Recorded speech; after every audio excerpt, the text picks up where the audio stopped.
Now, moving right along, we are fortunate because right now you are seeing what's called Art on the Mart.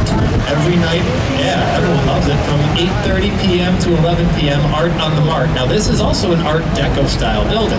Notice the ribbon windows, the verticality. They draw your eye upward. They do that with what are called spandrels. Spandrels are the dark panels that you'll see above and below the windows. The spandrels are dark. They contrast against the limestone, thus pulling your eyes upward.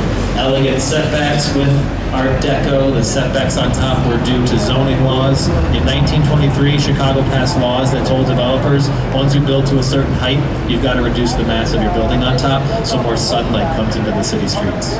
Neat to see how laws dictate style. Art Deco buildings aren't void of history, they have historical accents. See the heads that face the Mart here? Those were commissioned by Joseph P. Kennedy when he owned the Merchandise Mart, the Princes of Merchandise. Aaron Montgomery Ward, Huntington Hartford, Marshall Field, Frank Woolworth, Edward Filene is up there. The building was paid for by Marshall Field and was designed by the same firm that did the Wrigley. It was Graham, Anderson, Probst, and White. Look to your left beneath the truck. See those lights? Those are the projectors that are casting the art on the Mart.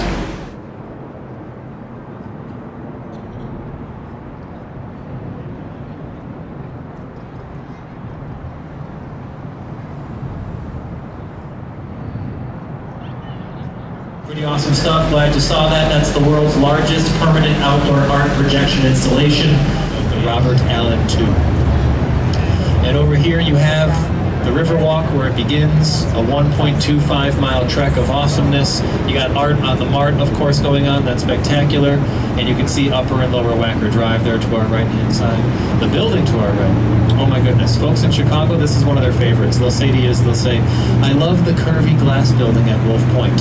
It's from 1983. So it was like a time when they were climbing out of the box world into the world of contextualism. The bend in the building follows the river. Amazing stuff. Remember the Crown Building by the Sears, the neighbor of the Sears, 311 South Wacker? That's from the 90s by Cohn, Pedersen, and Fox. They built this one again in the 80s.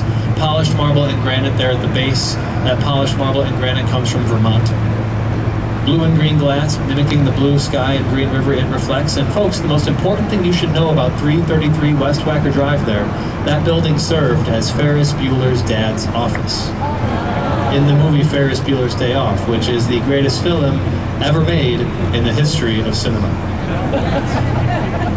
I don't know why you're laughing. No, I am being facetious. It's tied for first with the Blues Brothers. Right? I mean, yeah, right? Preach. Very inspiring, very motivational. Thank you. Yeah, I shall. And over here, my friends, we got the Merchandise Mart. Again, I know you all loving it. Enjoy Art on the Mart here. We'll see what remains of the crowds that are kind of hanging out, checking this stuff out. Look at the view we got here. This is great, right? The main branch looking upriver to the east. Now, as much as I want you to engage in the brand new Riverwalk, can you all look at Upper Wacker Drive there? See how you go back in time when you go to Upper Wacker? From the Burnham plan, that's all modeled after the River Seine in Paris, France. I'll concede to you quickly. It pales in comparison, of course, to the beauty of the River Seine, but the obelisks, the light fixtures, the railings, all that you see there, the urns, all modeled after Paris.